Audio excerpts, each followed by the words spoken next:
Welcome, everyone, to English Fluency Hacks. I'm your host, Sarah, and today we have a very special and cozy episode.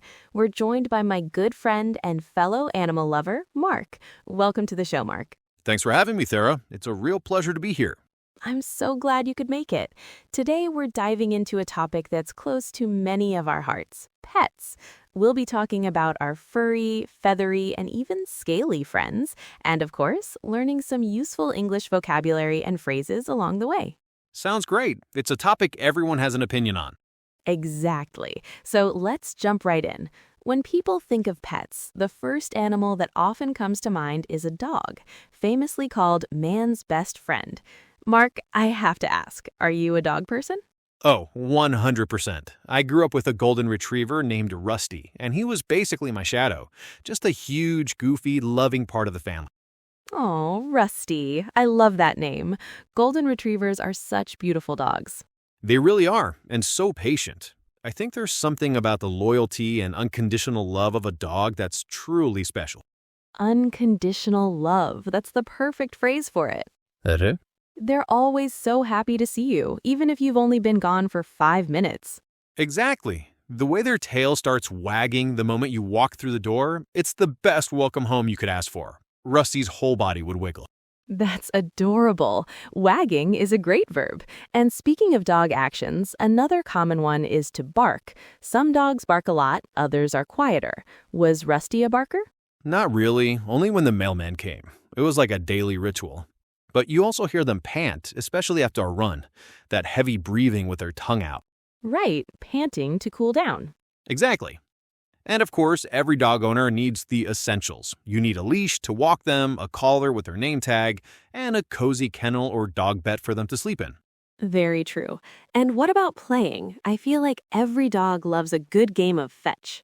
Oh, absolutely. Rusty could play fetch for hours. It's a great way for them to get exercise and burn off energy. We also use treats for training, little food rewards for good behavior. That's a key part of training, positive reinforcement. What about grooming? With a golden retriever, I imagine there was a lot of hair. So much hair. We had to brush him every other day. Grooming is a big responsibility. It includes brushing, bathing, and clipping their nails. It's a lot of work, but it's worth it. I never had a dog growing up, but my neighbor had a tiny poodle. It was the complete opposite of a golden retriever, but just as loved. It just shows the variety. There's so many different breeds of dogs, from tiny Chihuahuas to giant Great Danes. Each breed has its own temperament and needs. That's a great point. It's so important to research breeds to find one that fits your lifestyle before you get a puppy. Definitely. A puppy is a huge commitment. Okay, so from the world of dogs, let's move on to the other major player on the pet scene, cats. This is the classic debate, isn't it? Are you a dog person or a cat person? It is a classic debate. And while I'm a dog person at heart, I have a huge appreciation for cats. They have a very different, more mysterious kind of energy.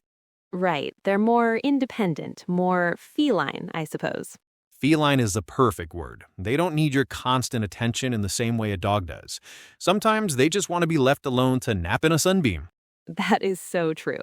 My sister has a cat, and it's the absolute ruler of the house. I believe it.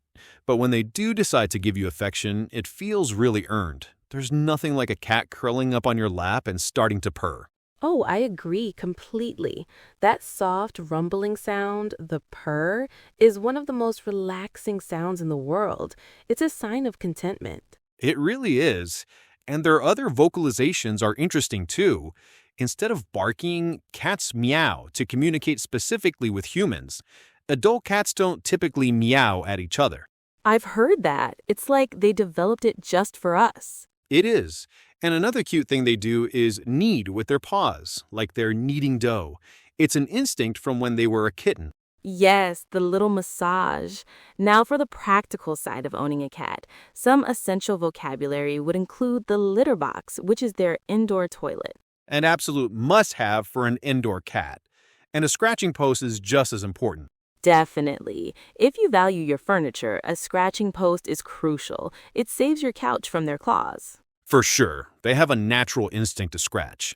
And what about knackhip, that magical herb that makes some cats go crazy? It's so funny to watch. They get all playful and silly. It's like a special treat for them. We should also mention their whiskers. They're not just for looks, they're highly sensitive and help them navigate the world. That's right, they use them to sense if they can fit into tight spaces. Cats are just fascinating creatures, so elegant and agile. I agree. So, beyond the big two, cats and dogs, so many people keep other kinds of animals as pets. Yeah, there's a whole world of other pets. Fish are incredibly popular. Many people find that watching fish swim in an aquarium or a fish tank is very calming and meditative. I can see that. They're beautiful and quiet. You can have freshwater or saltwater tanks and a whole school of fish. It's like having a living piece of art. It is, and they're relatively low maintenance. Then you have small mammals like hamsters, guinea pigs, or rabbit. Oh, yes, they're often a first pet for children to learn responsibility.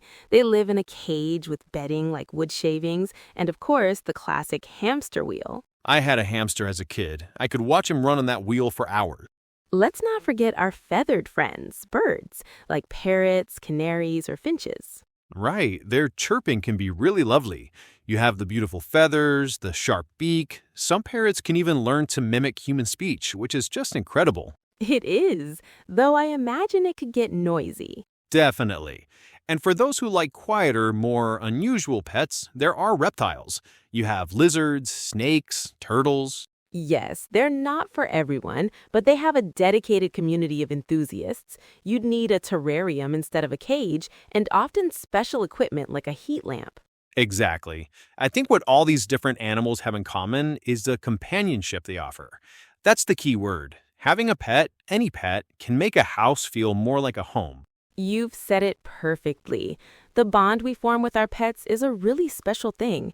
They become part of the family. They teach us about responsibility, empathy, and, as you said earlier, unconditional love. Absolutely. They just enrich our lives in so many ways.